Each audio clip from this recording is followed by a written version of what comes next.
ایک دوسرے سے بڑھنے کی کوشش کرتے ہوئے شو آف کرتے ہیں، دکھاوا کرتے ہیں، لاکھوں کا جانور خریدتے ہیں، یا ایک گھر میں اگر ایک جانور ذبح کرنے کی ضرورت ہے تو 5-7 جانور انہوں نے خرید لیے ہوتے ہیں تاکہ محلے میں وہ بتائیں کہ ہم اتنے جانور ذبح کر رہے ہیں محض ریاکاری کے لیے۔ تو یہ غلط ہے۔ اللہ تعالیٰ ایسی عبادت قبول نہیں فرماتے جو اس کی ذات کے لیے خالص نہ ہو، جس میں خلوص نیت نہ ہو، اس میں ریاکاری کا عنصر آ جائے۔ ہم دیکھتے ہیں کہ علامہ اقبال رحمۃ اللہ علیہ اسی مشکل کا ذکر کر رہے ہیں کہ یہ ایک بیماری کی طرح ریاکاری جو ہے ہمارے اندر پھیلتی جا رہی ہے۔ آپ فرماتے ہیں رگوں میں وہ لہو باقی نہیں ہے، وہ دل وہ آرزو باقی نہیں ہے،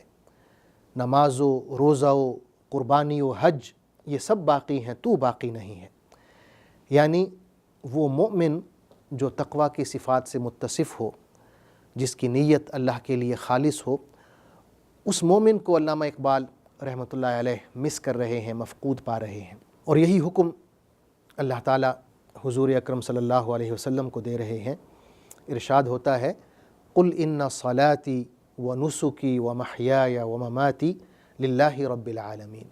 کہ اے نبی صلی اللہ علیہ وسلم آپ یوں کہیں کہ بے شک میری نماز، میری قربانی، میرا جینا اور میرا مرنا سب کا سب اللہ کے لیے ہے جو رب العالمین ہے، تمام جہانوں کا مالک ہے۔ ناظرین، آخر میں کچھ مسائل کا ذکر ہو جائے کہ وہ لوگ جنہیں اللہ نے کشادگی عطا کی ہے اور وہ قربانی کی نیت رکھتے ہیں، تو ان کے لیے یہ ہے کہ جو ہی ذی الحج کا چاند نظر آتا ہے تو ضروری یہ ہوتا ہے کہ ہم اپنے ناخن اور بال کاٹنا بند کر دیں۔ یعنی ذی الحج کا چاند نظر آنے کے بعد وہ لوگ جو قربانی کی نیت رکھتے ہیں نہ اپنے ناخن کاٹیں گے نہ بال کاٹیں گے۔ اسی طرح ذی الحج کا چاند نظر آنے کے بعد ایک اور سنت ہے جس پر عمل کرنا ضروری ہے، وہ تکبیرات ہیں کہ تکبیر پڑھی جائے، اللہ اکبر لا الہ الا اللہ واللہ اکبر وللہ الحمد۔ اور اس کی علماء نے 2 قسمیں بیان کی ہیں۔ ایک تکبیر مطلق ہے، یعنی جرنل ہے، وہ ذی الحج کا چاند نظر آتے ہی شروع ہو جاتی ہے، اور 13ویں تاریخ 13 ذی الحج کے اختتام تک، غروب آفتاب تک آپ یہ تکبیرات پڑھ سکتے ہیں، جس وقت چاہیں پڑھ سکتے ہیں، کثرت سے پڑھیں۔ دوسری جو تکبیرات ہیں یا دوسری قسم ہے تکبیرات کی، وہ تکبیرات مقید ہیں، یعنی تکبیر کے الفاظ یہی ہیں اللہ اکبر لا الہ الا اللہ واللہ اکبر وللہ الحمد، لیکن یہ اسپیسیفکلی شروع ہوں گے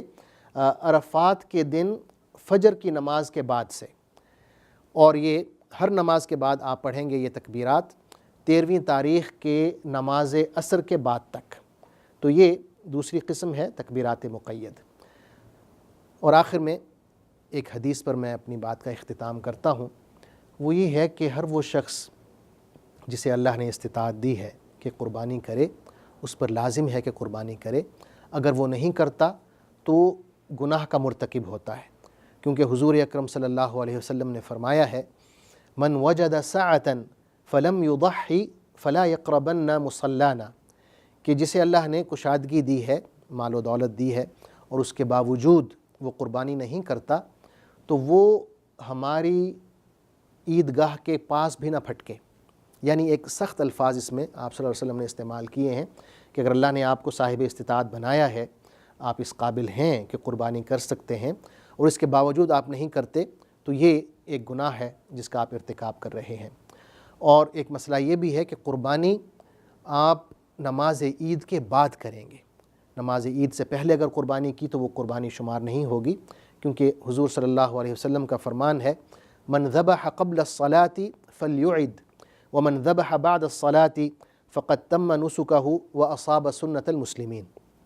کہ جس نے نماز سے پہلے قربانی کر لی تو اس پر لازم ہے کہ وہ اس قربانی کا اعادہ کرے، اس کو دوبارہ کرے، کیونکہ وہ قربانی شمار نہیں ہوگی۔